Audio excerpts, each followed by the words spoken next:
7:41, Ithaca's Morning News.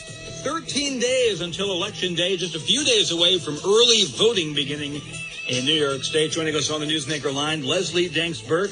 She is running in the 58th State Senate District against State Senator Tom O'Mara. Good morning, Leslie.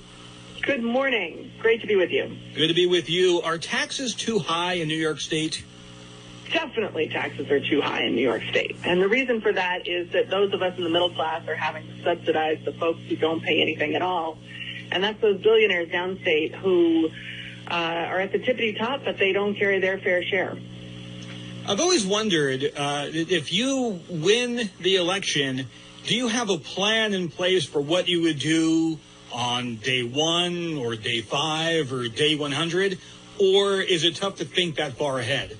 Not at all. Day one, I'm introducing a bill to eliminate the Medicaid mandate, which is what artificially inflates our property taxes. In Tompkins County, you pay an extra 33 cents on the dollar in your property taxes to funnel to the state in a way that no other state does. No other state in the entire country pays for Medicaid with property taxes. And that's why our property taxes are so high. We have to get rid of that. My opponent talks a great game. He says that he's in there fighting hard for it, but he's been there for 16 years and nothing's changed. Why are property taxes so high? Because the state pays for things with property taxes that they're supposed to pay for with the general fund.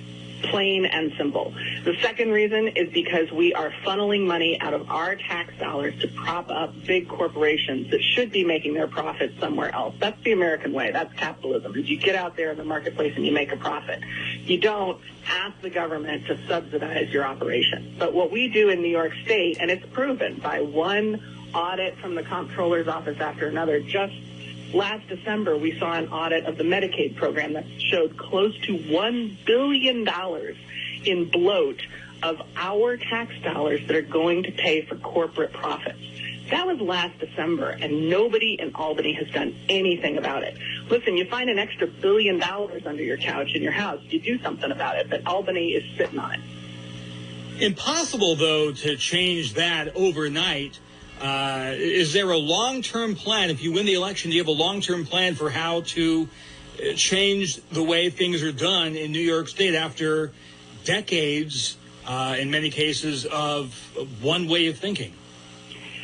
Exactly. You're so right. It's one way of thinking. It's not about Democrats versus Republicans. It's not about upstate versus downstate. What it is all the powerful folks have colluded to keep control away from the voters.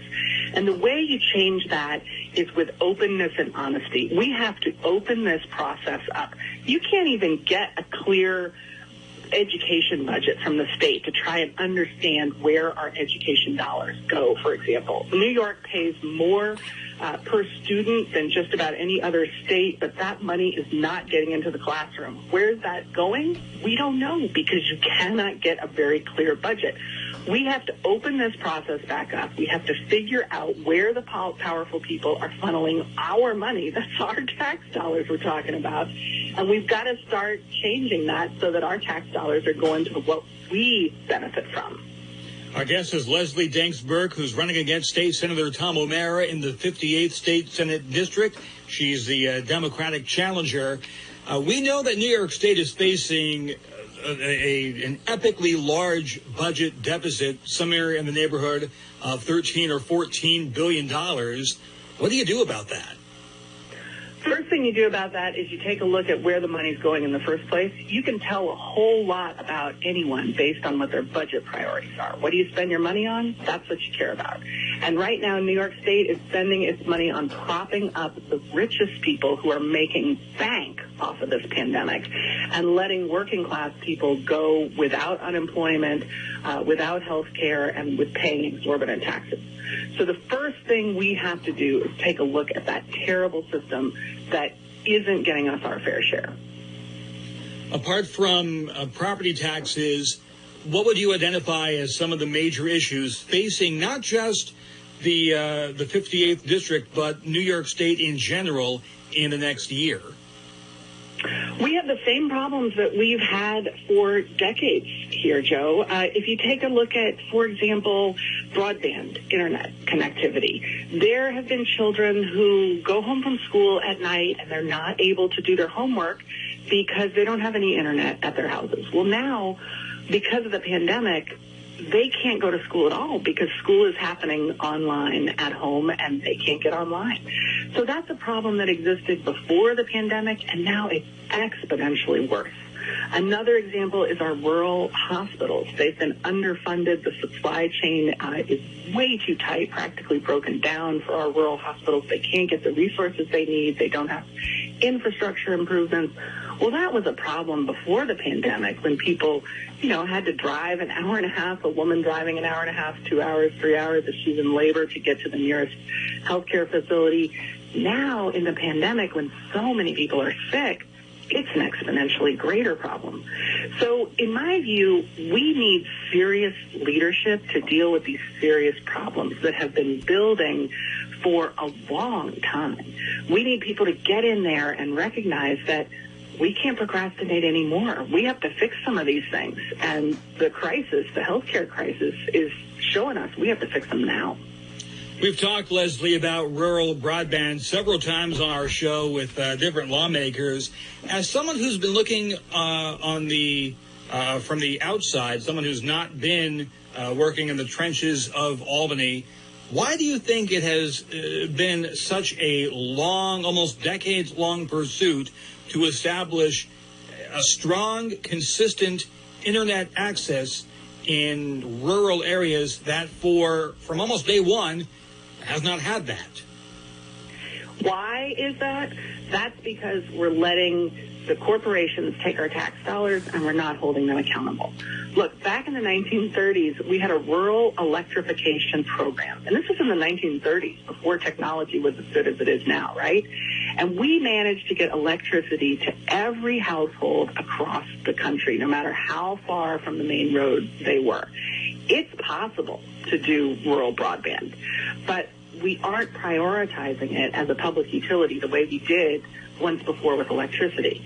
What we need to do is hold these companies accountable. When they have deadlines for getting rural broadband access out there, they have to meet their deadlines. Right now, they're not meeting their deadlines, and they get the state grant funds anyway from our tax dollars. I mean, in what parallel universe do you have somebody come do some work on your house, and then they don't finish it, and you say, well, that's okay, I'm going to pay you anyway. We don't do that in our personal lives. The government should not be doing that with our tax dollars.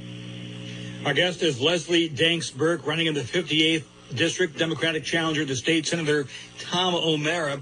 What do you make of the protests in support of police and the anti-Trump demonstrations that have, at least here in Ithaca, in the last week, actually clashed and resulted in a rather violent brawl? Violence is unacceptable wherever it lands. When we watched police smother Daniel Prude in Rochester, he was naked in the street and suffering from mental illness. That was violence that was unacceptable. And when we saw the police knock down a man in a rally in Buffalo, he was bleeding on the street and police walked right past his bleeding body, that was unacceptable.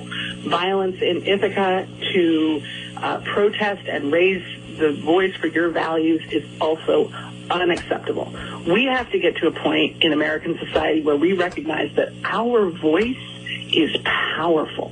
And when you can raise that voice together, nonviolently, you can make all the change you need. Leslie Danks Burke, 58th State Senate candidate against State Senator Tom O'Mara, who will be joining us, by the way, Friday morning at 7:40. Leslie, thanks a lot for your time this morning. Appreciate it. Thanks so much, Joe. Take care. 7:50, Ithaca's Morning News.